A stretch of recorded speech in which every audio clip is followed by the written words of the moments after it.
ସମସ୍ତଙ୍କ ଜୀବନରେ ଜଣେ ଜଣେ ସ୍ୱତନ୍ତ୍ର ମଣିଷ ରହିଥାନ୍ତି। ଯେଉଁ ସ୍ୱତନ୍ତ୍ର ମଣିଷର ଦୁଇ ପଦ କଥା ଶୁଣିଲେ ନିଶ୍ଚିତ ଭାବେ ସବୁ ଦୁଃଖ ମିଳେଇଗଲା ପରି ମନେ ହୁଏ। ଯେଉଁ ସ୍ୱତନ୍ତ୍ର ମଣିଷର ମୁହଁ ଟିକକ ଦେଖିଦେଲେ ଲାଗେ ସତେ ଯେମିତି ଜୀବନର ସବୁ ଦୁଃଖ କେଉଁଆଡ଼େ ହଜିଯାଇଛି। ଠିକ୍ ସେଇଭଳି ବନ୍ଧୁ, ସେଇ ସ୍ୱତନ୍ତ୍ର ମଣିଷକୁ ଦେଖି ବା ସେ ସ୍ୱତନ୍ତ୍ର ମଣିଷ ସହ ମିଶି କଥା ହୋଇ ଯଦି ଆପଣଙ୍କୁ ଅନେକ ଶାନ୍ତି ବା ଅନେକ ଖୁସି ମିଳିପାରୁଛି, ତେବେ ସେଭଳି ସ୍ୱତନ୍ତ୍ର ମଣିଷଙ୍କୁ ହାତଛଡ଼ା କରିବା ଅନୁଚିତ। ମାତ୍ର ଏହା ଭିତରେ ଆହୁରି ଗୋଟିଏ କଥା ଆସୁଛି, ଯେତେବେଳେ ଆପଣ ଯାହାକୁ ସ୍ୱତନ୍ତ୍ର ମଣିଷ ବୋଲି ମାନନ୍ତି ବା ଆପଣ ଯାହାକୁ ସ୍ୱତନ୍ତ୍ର ମଣିଷ ବୋଲି ଆଖ୍ୟା ଦେଇଥାନ୍ତି, ସେଇ ସ୍ୱତନ୍ତ୍ର ମଣିଷ ଯେତେବେଳେ ବୁଝିଯାଏ ଯେ ଆପଣ ତାକୁ ଦେଖି ଖୁସି ହେଉଛନ୍ତି, ସେ ଆପଣଙ୍କର ଫାଇଦା ଉଠାଇବାକୁ ଚେଷ୍ଟା କରେ।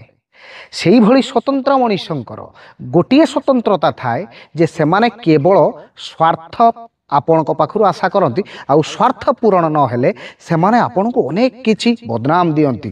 ହେଲେ ଯେହେତୁ ଆପଣ ସେମାନଙ୍କୁ ସ୍ୱତନ୍ତ୍ର ସ୍ଥାନ ଦେଇଥାନ୍ତି ଆପଣଙ୍କ ହୃଦୟରେ, ଆପଣ ସେମାନଙ୍କୁ ଛାଡ଼ିବା ବା ସେମାନଙ୍କ ଠାରୁ ଦୂରେଇ ଯିବା ଆପଣଙ୍କ ପାଇଁ କଷ୍ଟଦାୟକ ହୋଇଥାଏ।